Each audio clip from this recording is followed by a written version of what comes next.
Imagine this. You wake up to the soft glow of your phone, the first light of dawn filtering through your blinds. Without thinking, your thumb swipes open the screen.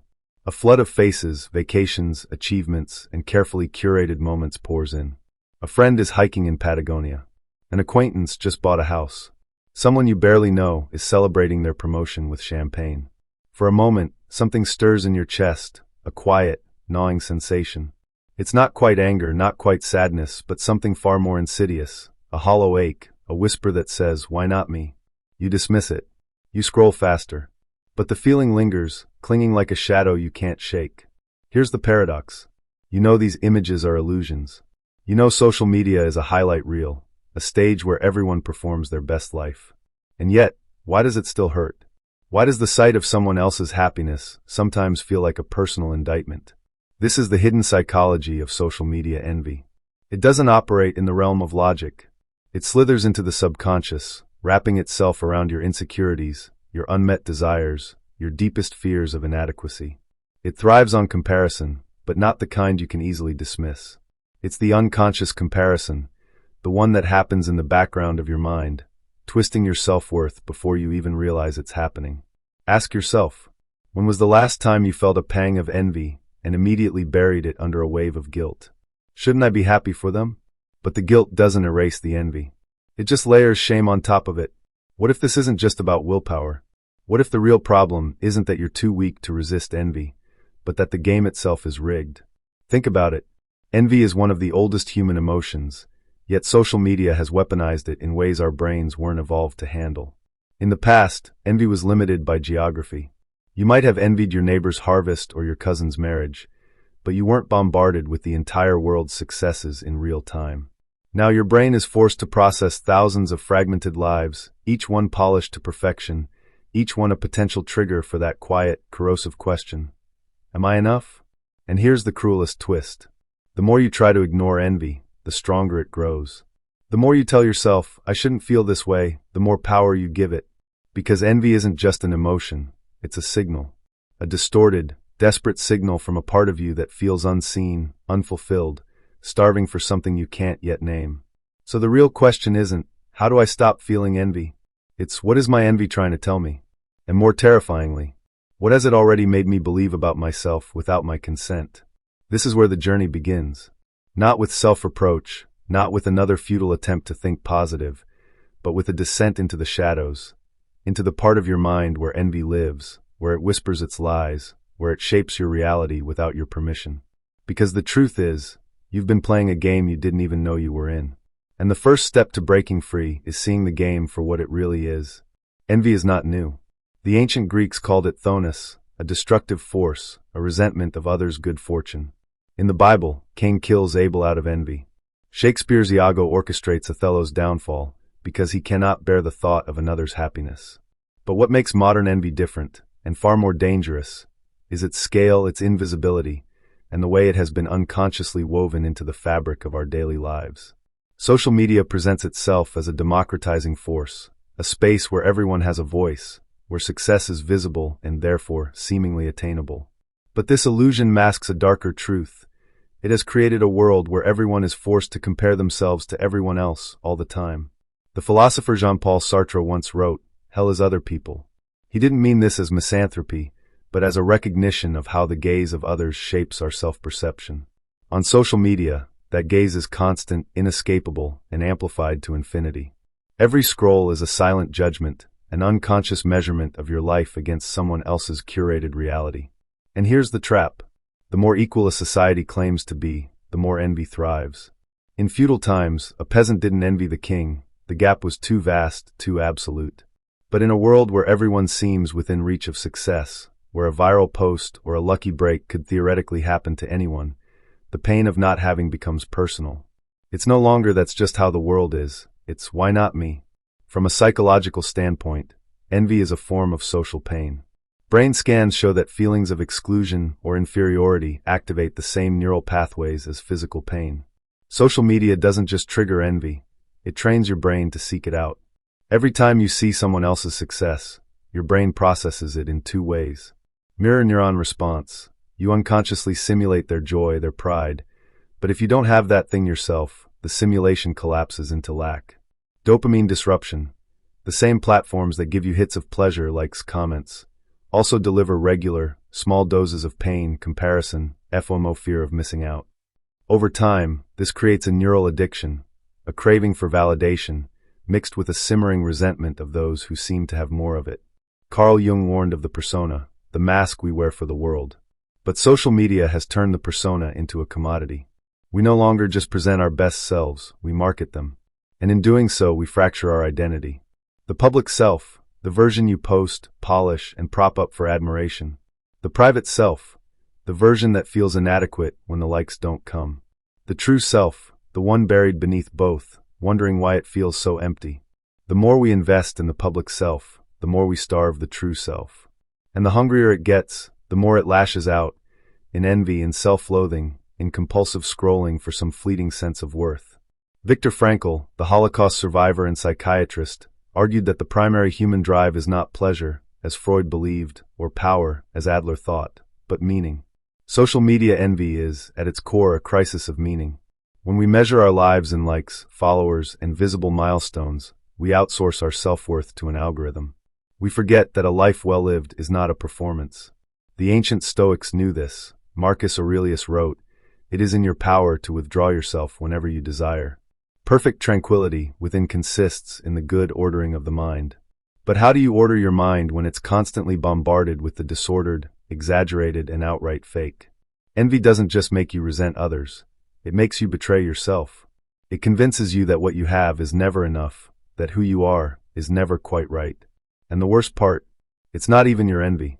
It's a conditioned response, a psychological script written by a system that profits from your insecurity. The more you compare, the more you consume. The more you consume, the more you need to fill the void. But what if there's a way to step outside this cycle?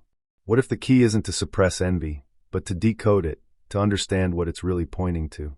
Because the truth is, envy is not your enemy. It's a distorted mirror, and what it's reflecting might just be the path to your freedom. You check your phone one last time before bed. A friend's engagement announcement.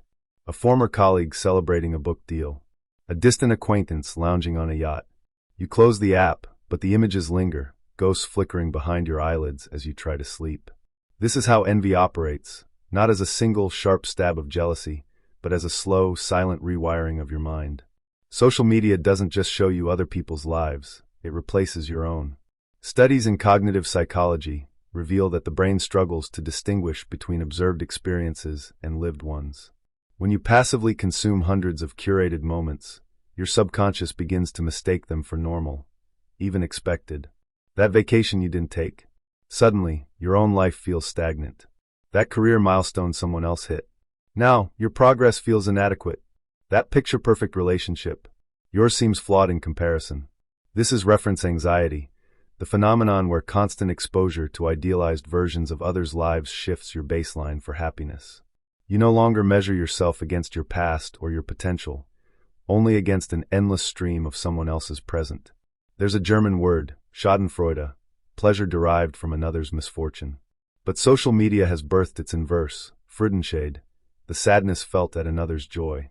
You want to be happy for your friend's promotion, your cousin's wedding, your colleague's new home. But instead, their happiness becomes a mirror for your own unmet desires. Over time, this conditions a horrifying reflex. Their success equals your failure. Even when you know it's irrational, the feeling lingers. And the more it festers, the harder it becomes to celebrate anything, for others or for yourself. Envy doesn't just poison your perception of others, it corrupts your own desires. Research shows that excessive social media use leads to goal contagion, unconsciously adopting other people's aspirations as your own. You see someone traveling the world. Now you must do it too. A peer starts a business. Suddenly your stable job feels like a prison. An influencer preaches minimalism. You purge your closet in a frenzy. But these aren't your goals. They're borrowed, reactive, born from comparison rather than genuine passion. And when you pursue them, you're not running towards something. You're running away from the shame of not having it. Social media was supposed to connect us. Instead, it has engineered a new form of isolation, crowded loneliness, surrounded by voices, yet starved of true connection. Envy thrives in this space. It turns relationships into silent competitions, where every interaction carries an undercurrent of measurement.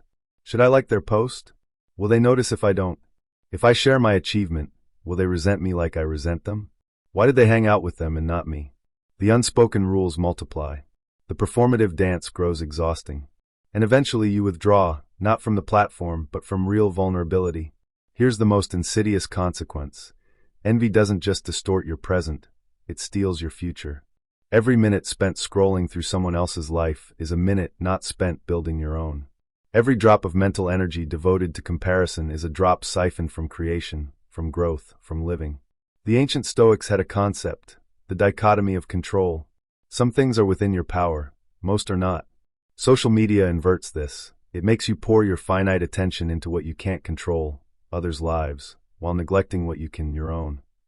All of this leads to one unbearable question.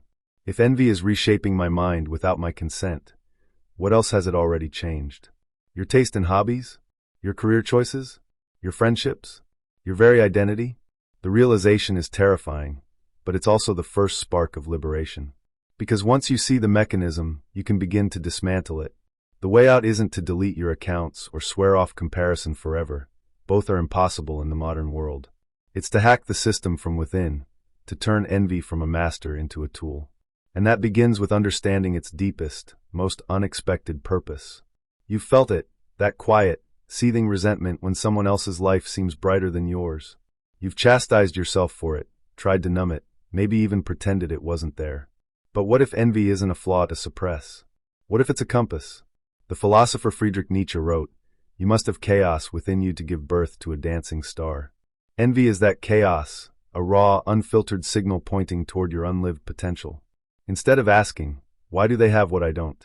start asking, "What does this envy reveal about what I truly want? Why does this specific thing trigger me? If I could never post about it, would I still desire it?" Example: you envy a friend's freelance freedom. Is it the Instagramable travel shots, or the autonomy they embody? The former is illusion, the latter is a clue. Strip away the performative layer, and envy becomes a roadmap to your authentic desires. Social media's greatest trick? Convincing you that consuming content is the same as living.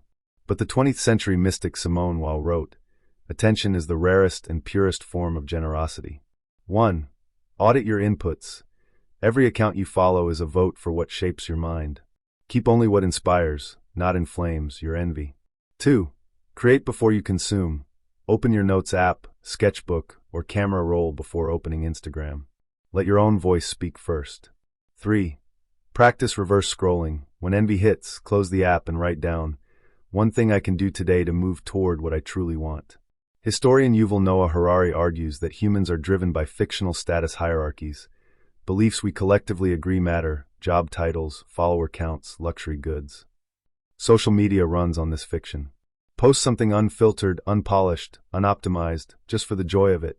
Spend a day tracking how often you think in metrics, likes, views, comparisons. Then laugh at the absurdity. Reject shoulds, that influencer's 5 a.m. routine, that friend's perfect relationship. They're not living your life.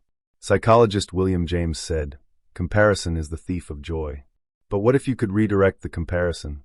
Try this. 1. Compare backward, not to others, but to your past self. What growth have you ignored while measuring against others? 2. Compare sideways. Find tribe members at your level, not to compete, but to collaborate.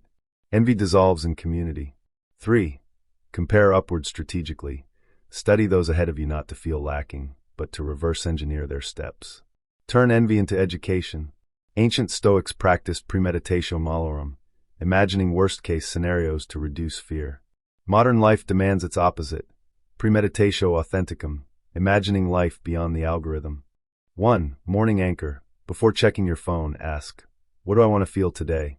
Not achieve, not prove, feel. 2. Empty space. Leave 30 unplanned minutes daily. No content, no productivity. Just you, restless and real. 3. Nightly reclaim. Write down one moment that mattered that you didn't document. This isn't about quitting social media. It's about quitting the mental colonization that makes you confuse visibility with value, attention with worth. The poet David Whyte writes, "Envy is the knife that carves the hollow space where your own life should be." But what if you took back the knife, not to wound but to sculpt? Because the deepest rebellion isn't rejecting envy. It's letting it guide you home, to the life you're too busy comparing to actually live. You've scrolled through lives that weren't yours. You've measured yourself against illusions. You've felt the ache of not enough echoing through your bones. But here's the secret you've been circling this whole time. Envy isn't about them. It never was. It's about the part of you that's still waiting, aching, to be set free. The philosopher Soren Kierkegaard wrote that anxiety is the dizziness of freedom.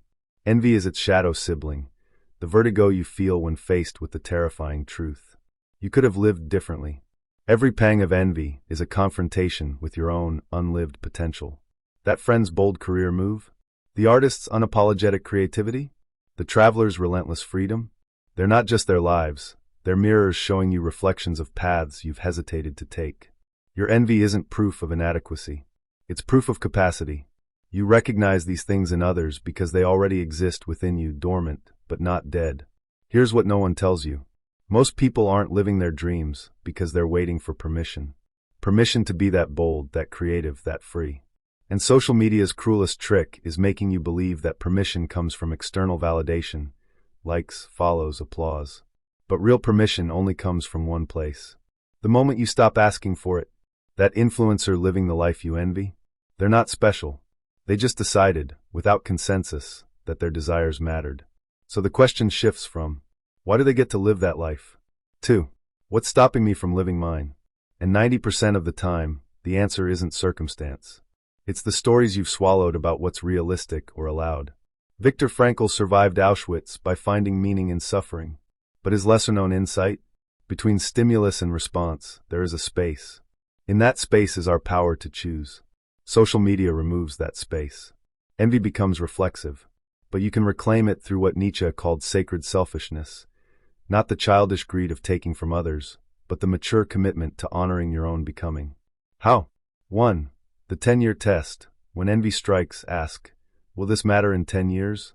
If not, release it. If yes, act on it. 2. The funeral meditation. Picture your future self looking back. What will you regret not doing more than any embarrassing failure? 3. The unfollowed life. Spend 1 hour designing your ideal day, as if social media didn't exist. Then start living it in fragments. All this time, you thought envy was the enemy. But the real enemy was something far more insidious. The belief that someone else's light dims yours. Ancient wisdom traditions share a version of this truth. Abundance isn't a resource shortage, it's a perception shortage. When you operate from lack, you see life as a pie. If someone takes a slice, yours shrinks. But creativity, joy, and meaning don't work that way. The artist who inspires you didn't steal your creativity, they activated it. The entrepreneur you admire didn't deplete your opportunities, they revealed new ones. The traveler whose photos stir your soul didn't monopolize adventure, they proved it exists. So here's your choice. Continue seeing envy as a wound, or let it become the compass that leads you back to yourself. Keep treating social media as the benchmark for reality, or wake up each morning and ask, what do I want to feel before I die? And then here's the revolutionary part. Live as if that answer matters more than any algorithm ever could. Because in the end, the cure for envy isn't less desire. It's more you. Unfiltered, uncompared, unfinished. The rest is just noise.